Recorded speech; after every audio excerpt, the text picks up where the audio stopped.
Pride and Prejudice Chapter 55. A few days after this visit, Mr. Bingley called again, and alone. His friend had left him that morning for London, but was to return home in 10 days' time. He sat with them above an hour, and was in remarkably good spirits. Mrs. Bennet invited him to dine with them. But, with many expressions of concern, he confessed himself engaged elsewhere. "Next time you call," said she, "I hope we shall be more lucky." He should be particularly happy at any time, etc., etc., and if she would give him leave, would take an early opportunity of waiting on them. "Can you come tomorrow?" Yes, he had no engagement at all for tomorrow, and her invitation was accepted with alacrity. He came, and in such very good time, that the ladies were none of them dressed. In ran Mrs. Bennet to her daughter's room, in her dressing gown, and with her hair half finished, crying out, "My dear Jane, make haste and hurry down. He is come, Mr. Bingley is come. He is, indeed. Make haste, make haste. Here, Sarah, come to Miss Bennet this moment, and help her on with her gown. Never mind Miss Lizzie's hair." "We will be down as soon as we can," said Jane. "But I dare say Kitty is forwarder than either of us, for she went upstairs half an hour ago." "Oh, hang Kitty! What has she to do with it? Come, be quick, be quick. Where is your sash, my dear?" But when her mother was gone, Jane would not be prevailed on to go down without one of her sisters. The same anxiety to get them by themselves was visible again in the evening. After tea, Mr. Bennet retired to the library, as was his custom, and Mary went upstairs to her instrument. 2 obstacles of the 5 being thus removed, Mrs. Bennet sat looking and winking at Elizabeth and Catherine for a considerable time, without making any impression on them. Elizabeth would not observe her, and when at last Kitty did, she very innocently said, "What is the matter, mamma? What do you keep winking at me for? What am I to do?" "Nothing, child, nothing. I did not wink at you." She then sat still 5 minutes longer, but unable to waste such a precious occasion, she suddenly got up, and saying to Kitty, "Come here, my love, I want to speak to you," took her out of the room. Jane instantly gave a look at Elizabeth which spoke her distress at such premeditation, and her entreaty that she would not give in to it. In a few minutes, Mrs. Bennet half opened the door and called out, "Lizzie, my dear, I want to speak with you." Elizabeth was forced to go. "We may as well leave them by themselves, you know," said her mother as soon as she was in the hall. "Kitty and I are going upstairs to sit in my dressing-room." Elizabeth made no attempt to reason with her mother, but remained quietly in the hall till she and Kitty were out of sight, then returned into the drawing-room. Mrs. Bennet's schemes for this day were ineffectual. Bingley was everything that was charming, except the professed lover of her daughter. His ease and cheerfulness rendered him a most agreeable addition to their evening party, and he bore with the ill-judged officiousness of the mother, and heard all her silly remarks with a forbearance and command of countenance particularly grateful to the daughter. He scarcely needed an invitation to stay supper, and before he went away an engagement was formed, chiefly through his own and Mrs. Bennet's means, for his coming next morning to shoot with her husband. After this day, Jane said no more of her indifference. Not a word passed between the sisters concerning Bingley, but Elizabeth went to bed in the happy belief that all must speedily be concluded, unless Mr. Darcy returned within the stated time. Seriously, however, she felt tolerably persuaded that all this must have taken place with that gentleman's concurrence. Bingley was punctual to his appointment, and he and Mr. Bennet spent the morning together as had been agreed on. The latter was much more agreeable than his companion expected. There was nothing of presumption or folly in Bingley that could provoke his ridicule, or disgust him into silence, and he was more communicative and less eccentric than the other had ever seen him. Bingley of course returned with him to dinner, and in the evening Mrs. Bennet's invention was again at work to get everybody away from him and her daughter. Elizabeth, who had a letter to write, went into the breakfast-room for that purpose soon after tea, for as the others were all going to sit down to cards, she could not be wanted to counteract her mother's schemes. But on her returning to the drawing-room, when her letter was finished, she saw, to her infinite surprise, there was reason to fear that her mother had been too ingenious for her. On opening the door, She perceived her sister and Bingley standing together over the hearth, as if engaged in earnest conversation. And had this led to no suspicion, the faces of both, as they hastily turned round and moved away from each other, would have told it all. Their situation was awkward enough. But hers, she thought, was still worse. Not a syllable was uttered by either, and Elizabeth was on the point of going away again, when Bingley, who as well as the other had sat down, suddenly rose, and, whispering a few words to her sister, ran out of the room. Jane could have no reserves from Elizabeth, where confidence would give pleasure, and, instantly embracing her, acknowledged, with the liveliest emotion, that she was the happiest creature in the world. "'Tis too much," she added. "By far too much.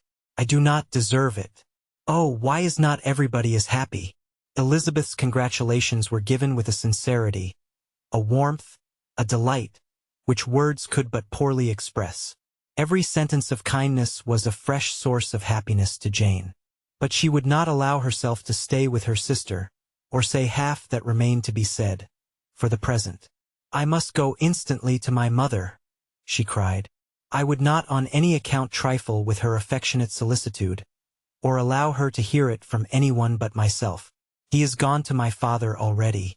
Oh, Lizzie, to know that what I have to relate will give such pleasure to all my dear family. How shall I bear so much happiness?" She then hastened away to her mother, who had purposely broken up the card party, and was sitting upstairs with Kitty. Elizabeth, who was left by herself, now smiled at the rapidity and ease with which an affair was finally settled, that had given them so many previous months of suspense and vexation. "And this," said she, "is the end of all his friends' anxious circumspection, of all his sister's falsehood and contrivance. The happiest, wisest, and most reasonable end." In a few minutes she was joined by Bingley, whose conference with her father had been short and to the purpose.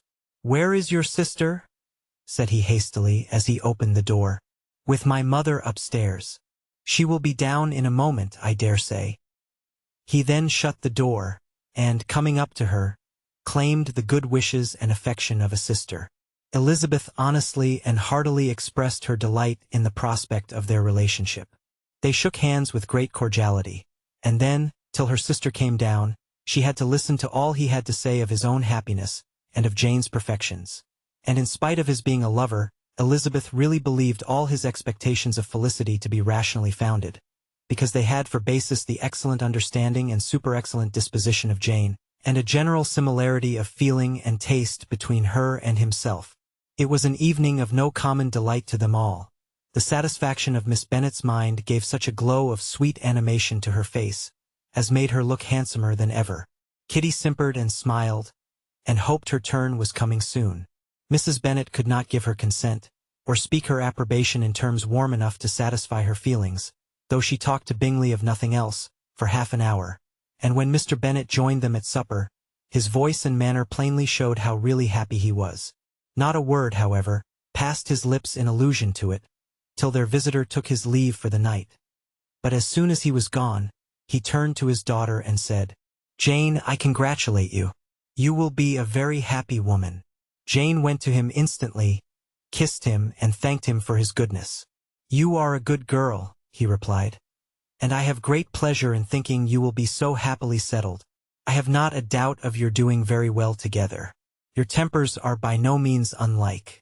You are each of you so complying, that nothing will ever be resolved on. So easy, that every servant will cheat you, and so generous, that you will always exceed your income. I hope not so. Imprudence or thoughtlessness in money matters would be unpardonable in me. Exceed their income.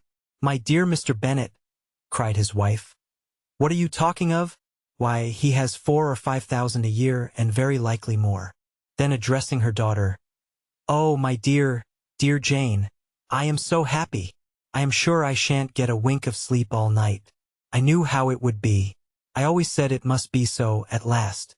I was sure you could not be so beautiful for nothing.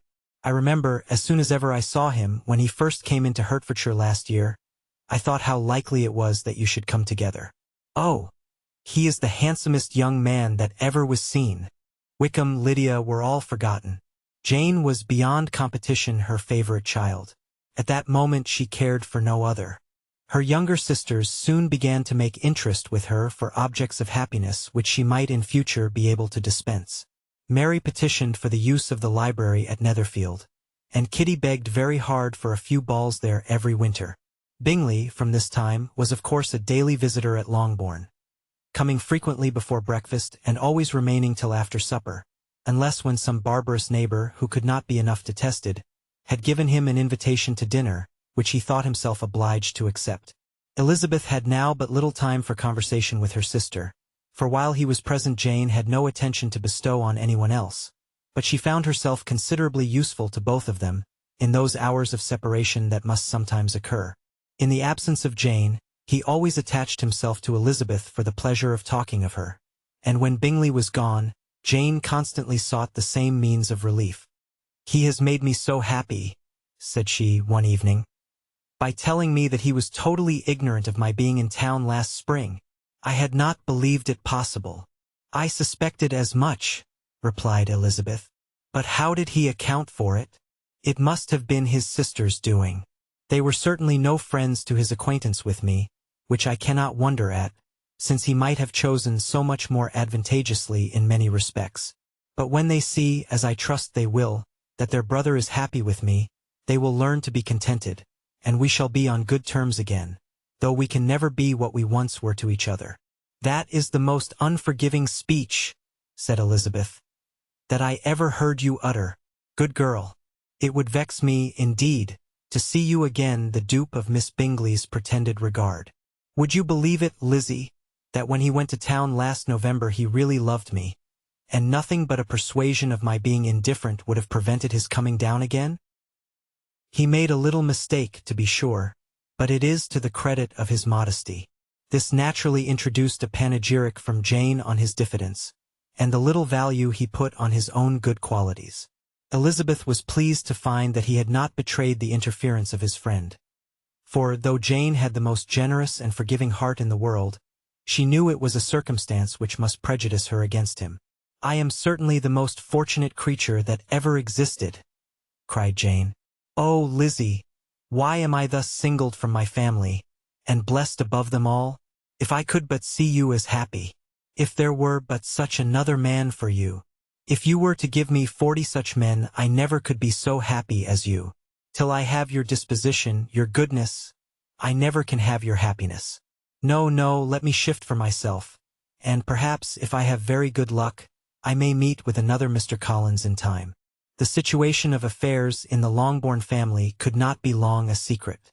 Mrs. Bennet was privileged to whisper it to Mrs. Phillips, and she ventured, without any permission, to do the same by all her neighbors in Meryton. The Bennets were speedily pronounced to be the luckiest family in the world, though only a few weeks before, when Lydia had first run away, they had been generally proved to be marked out for misfortune.